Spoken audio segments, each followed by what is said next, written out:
เคยได้อยู่บ่เงินจำนวนหลายแบบนี้นะ บ่เคย บ่เคยเนาะ ครั้งแรก บ่ บ่ เคยจะครั้งแรกเนาะขอมอบให้ทางน้องเพิ่นได้เด้อ นับได้น้องหลาเด้อ ครบจำนวนตามทางสาระน้อยเว้าบ่13 ล้าน 5 แสนเนาะ จังหวะที่ได้ถาม ให้น้องนับเงินก่อนอย่าสับสน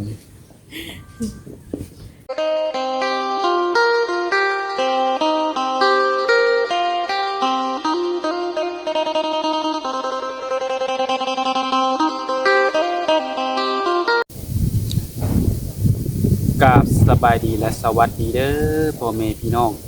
FC โมสุขุสุขคนเนาะสิเป็น FC อยู่ฝั่งลาวฝั่งไทยหรือว่าอยู่ต่างประเทศทุกคนเนาะ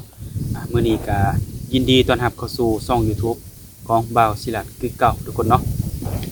มาพบมาพ่อกับบ่าวศิลัดในคลิปนี้ทุกคนเนาะทางบ่าวศิลัดเองก็ได้มากับทางสาวละน้อยคือเก่าก็คือมาหาสาวโสดที่เคยเปิดใจทุกคนเนาะเคยเปิดใจมานี่ก็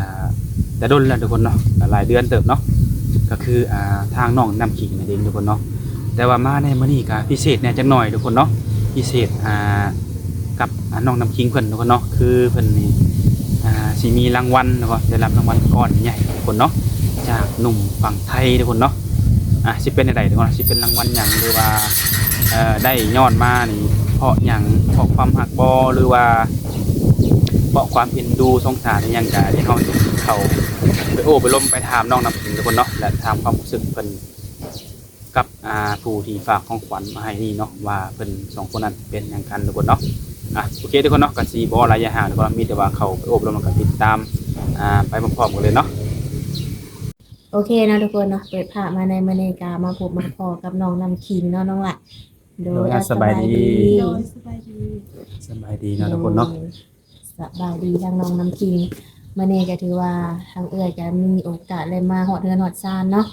เป็นเฮือนของน้องเองเนาะวะ แม่น อืมโดยมื้อนี้อยู่เฮือนกับไผน้องล่ะ อยู่กับพ่อกับน้อง ทั้งแม่เด้ แม่เพิ่นเมื่อบ้าน อืมแม่บ่ได้แม่นคนบ้านนี่บ่ซะ บ่ อืมโดยกินข้าวเที่ยงเลยน้องล่ะ กินแล้ว ได้หยังกินมานี่ ทอดไข่ ทอดไข่โอ้โดยถือว่ากินข้าวเที่ยงเป็นที่เรียบร้อยเนาะคือทางเอื้อยกับบ่ได้ว่าบ่ได้มาอัปเดตหรือว่ามาถ่ายทำน้องในกะหลนเติบเนาะเป็นจังได๋น้องละสถานะหัวใจทุกมื้อนี่ กับคนลงคนคุย อืม แบบคนที่แบบว่าเป็นสู้เป็นแฟนได้น้องน่ะมีแหละ มี มีแล้วแม่นบ่โอ้แสดงว่าคนใดเด้เนาะ คือแบบมีคนที่แบบน้องเล็งไว้แล้วแม่นบ่คิดว่าเพิ่นนี่แหละสิเอามาเป็นสู่เป็นแฟน โดย ร่วมกันทุกมื้อบ่น้องล่ะ แม่น ฮู้บ่เพิ่นเป็นคนทางใด เพิ่นว่าเป็นคนอหยังมีกาอหยังนี่แหละ เพิ่นอยู่อเมริกาบ่โอ้อยู่ทางไกลก็คือน่าจะแม่นคนเดียวกันเนาะคือมื้อนี้เนาะทางเอื้อยก็เป็นสะพานหักให้ทางอ้ายเพิ่นเนาะทางอ้ายเพิ่นก็ได้ใช้บริการทางเอื้อยให้เอื้อยนี่เนาะนำเงินจำนวนหนึ่งมาให้น้องเงินจำนวนนี้นะน้องสิเอาไปเฮ็ดหยัง เพิ่นว่าให้เอาเป็นซื้อรถอหยังนี่ เอาไปซื้อรถคือรถจักรนี่แม่นบ่คือน้องยังบ่ทันมีบ่ แม่น เอ่ได้น้องอยากได้รุ่นใดน้องล่ะรถจักรนี่ ในใจอยากได้เป็นไอ อยากได้เก็บไออันนี้คือในใจน้องเนาะแต่ว่าเงินที่เพิ่นฝากมาให้น่าจะยังบ่พอแบบว่าเฮาไปผ่อนไปลาวเอาแบบนี้ได้บ่ ได้ ต้องวางดาวนี่เท่าใดน้องล่ะ อันนี้ก็ยังบ่ฮู้คือกัน คือทางน้องยังบ่ได้ไปสอบถามเบิ่งแม่นบ่แต่คือทางอ้ายเพิ่นก็ให้ทางเอื้อยนี่มาบอกน้องเนาะให้เอารถที่ว่ามีเอกสารถูกต้องเบิดเนาะน้องล่ะเวลาไปไสมาไสไปทางไกลมันจังสบายเนาะได้เรื่องเงินน่ะบ่ต้องเป็นห่วงเพิ่นว่าเดี๋ยวเพิ่นจะเพิ่มมาให้อีกแต่คือน้องนี่อยากได้เว็บไอเนาะ แม่น อ่า โดยทางเอื้อยก็สิบ่เว้าได้ยายห่างเนาะก็สิเอาเงินจำนวนนี้ให้น้องเพื่อว่าไปเอารถออกมาใส่ก่อนเนาะน้องล่ะเอื้อยคิดว่าน่าจะผ่อนได้อยู่เนาะ วางก่อน5ล้าน10ล้านก็ยังได้เนาะน้องล่ะเนาะสิผ่อนเดือนละเท่าใด3-4 พันก็ว่ากันไปเนาะ อันนี้ก็จะเป็นเงินจำนวนหนึ่งเนาะน้องล่ะทั้งเบิดทั้งมวลนี่ก็คือ13ล้าน5แสนกีบเนาะที่ว่า ที่ว่าเพิ่นนี้ให้น้องมาออกรถเนาะเป็นจังได๋น้องล่ะดีใจบ่ ดีใจ ดีใจเนาะ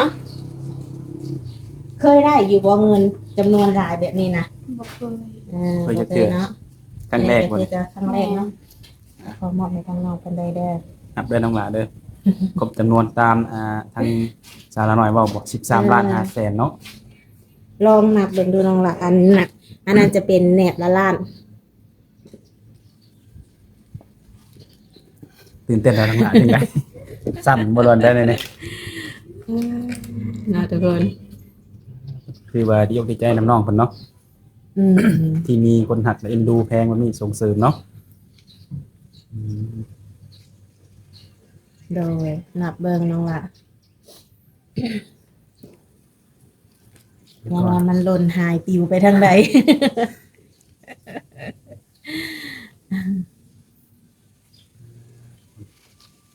อันนี้ก็จะเป็นเงินทางอ้ายหรือว่าทางผู้บ่าวน้องเนาะน้องลมก็เพิ่น นับไปน้องล่ะที่เอ้ยถาม ให้น้องนับเงินก่อนอย่าสับสน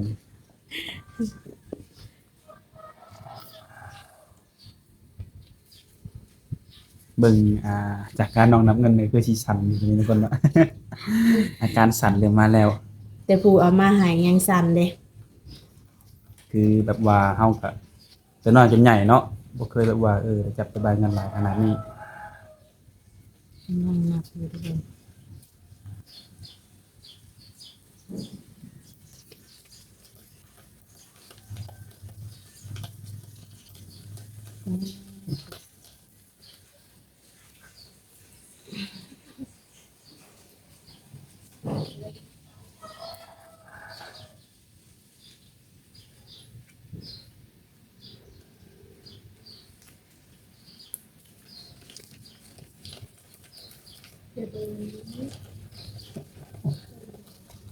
เพิ่นกำลังนับเงินอยู่ทุกคน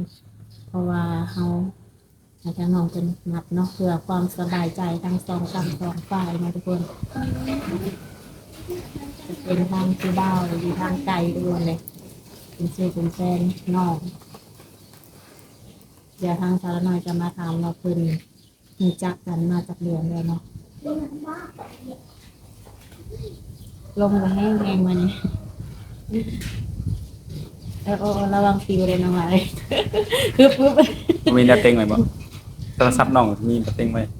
อันหาแนวมาให้น้องเพิ่นเต็งได้บ่น้องล่ะลงดิปิวออกเลย เอาให้ยืม อ่ะ เต็งไว้ ๆ น้อง เอา ละ โทรศัพท์เต็งก่อนก็ได้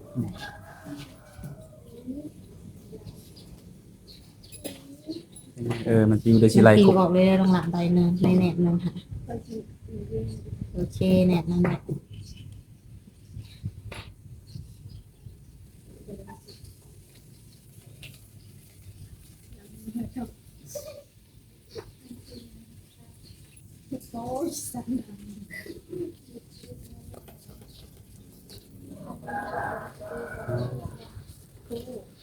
ื่นเต้นแทนน้องดีใจแทนน้องคือว่าจะน้องเงินก็หลายพอสมควรแล้วนะ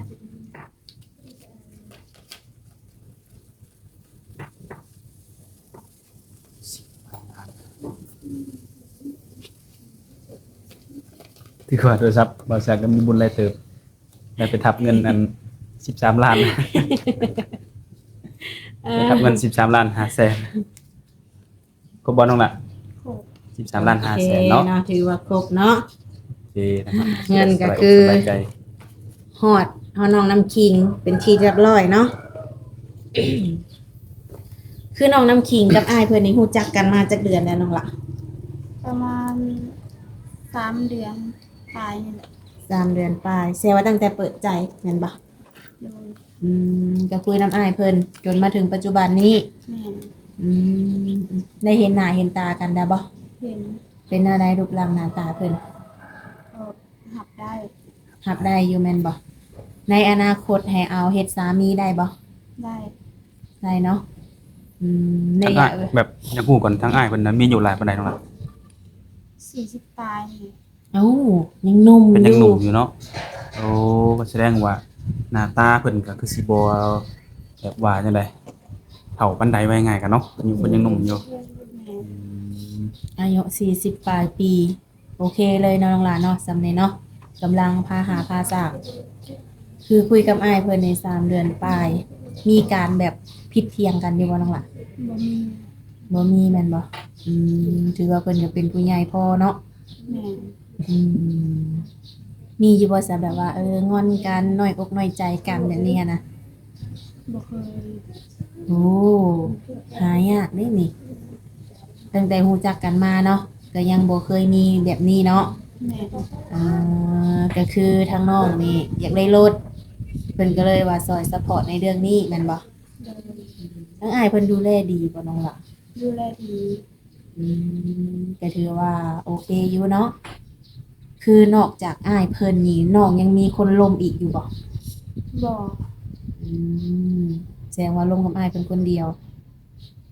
คิดว่าคนนี้แหละแม่นบ่ โดย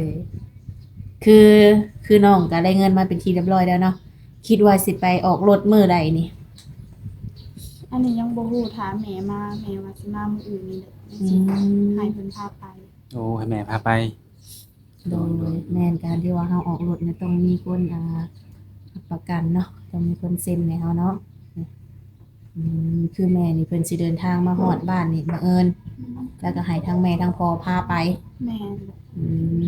ม เรื่องในเรื่องที่ว่าน้องคุยกับอ้ายเพิ่นคนนี้เนาะทั้งพ่อทั้งแม่น้องก็ได้ทำฮู้นำกันบ่ ฮู้ โอ้ อืม เพิ่นบ่ได้มีข้อตำหนิหยังอ้ายเพิ่นบ่ บ่ อืม เป็นว่าถ้าเขาดูแลได้เอาใจใส่ก็ลงคบไปโลด โอ้ อืมอืม โดย คือผู้เป็นพ่อเป็นแม่ก็คืออยากให้ลูกได้สิ่งดีๆเนาะก็แม่นความเพิ่นถ้าว่าลูกสาวลงกับไผแล้ว เพิ่นสามารถดูแลได้สามารถซัพพอร์ตได้ก็ถือว่าผ่านเนาะน้องหลานเนาะอันนี้คือคนเป็นพ่อเป็นแม่เนาะเพิ่นสิมองแบบนี้เนาะแต่สำหรับตัวน้องเองก็คือนิสัยของอ้ายเพิ่นนี่โอเคบ่ โอเค อืม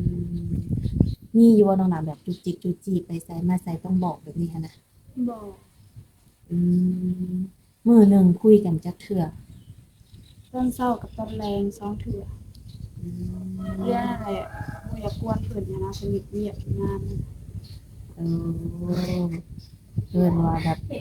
คุยเศร้าแรงเนาะพอหาคิดฮอดมันบ่ โดนคุยกันหรือว่าคุยกันมื้อละเทื่อสองเทื่อนี่มันสิมีความคิดฮอดต่อกันหลายเนาะ ทางอ้ายเพิ่นน่ะเพิ่นเคยสร้างครอบครัวมาแล้วบ่ อันนี้ยังบ่ฮู้เลยบ่ได้ถาม โอ้ยังบ่ได้ถามแต่ถ้าว่าเพิ่นเคยสร้างครอบครัวมาแล้วได้ซั่นบ่ล่ะ ก็หับได้ ทำได้แม่นบ่เพราะว่าน้องยังบ่เคยถามยันฮู้ทีหลังแล้วยังทับเพิ่นบ่ได้หั่นดอกก็คือทับได้เนาะอืม โดย แล้วมีแบบว่าท่าทีแบบว่าสิมาหากันอยู่บ่เนี่ย อะไรก็ แบบมีท่าทีนัดมื้อนัดหมายสิมาหากันอยู่บ่กับอ้ายเพิ่น ยัง ยังบ่ได้บ่ย้ำว่าอ้ายบ่เดือนนั้นปีนั้นเด้ออ้ายสิมาเยี่ยมมายามจังซี่นะยังบ่มีบ่ ยัง ถ้าอ้ายเพิ่นจะมาน้องหล่าต้อนรับเพิ่นอยู่บ่ ต้นหับ มาตอนใดก็ได้บ่ แม่แสดงให้เพิ่นบอกก่อนว่าสิมาตอนใดนะ บอกล่วงหน้าเนาะก็สิได้กล้าเกียมจัดสถานที่เนาะน้องหล่าเนาะ โดยคือหนึ่งมาทางอ้ายเพิ่นก็อยู่ไกลเนาะอยู่ไกลแฮงการไปการมาก็ต้องใช้เวลาเนาะน้องหลานเนาะก็บ่เป็นหยังเนาะน้องหลานถึงว่าเฮาสิอยู่ไกลไกลกันแต่ว่าใจอยู่ใกล้แม่นบ่ ใจเดียวตัวดูใจเดียวกันว่า มื้อนี้สิไปทางไหนต่ออยู่บ่นี่ บอก บ่ได้ไปไสแล้วเนาะแต่คือทางน้องก็มีเวลาอยู่แต่ว่าทางอ้ายเพิ่นนี่ก็บ่ค่อยมีแม่นบ่ บ ก็เลยว่าต้องคุยกันเช้าแรงคุยกันแต่ละเทื่อนี่หล่นบ่น้องล่ะ บ่แต่เราไปเดินไปแล้วไปทำกันเขาและมีแท็กซี่เหนื่อยบ่มื้อนี้นะเนาะเมื่อได้คิดฮอดแฮกก็โทรหา อืมส่วนใหญ่จะเป็นเซตข้อความบ่ แม่ โอ้โอเคเลยเนาะคือว่าแบบบางคนนี่โอ้ยเพิ่นต้องโทรตลอด24ชั่วโมงมีได้แนวนี้นะแต่สำหรับอ้ายเพิ่นนี่ถือว่าบ่มีเนาะแบบนี้มีแต่ว่าถ้าว่าคิดฮอดแฮงๆจังโทรเห็นหน้ากัน แม่ อื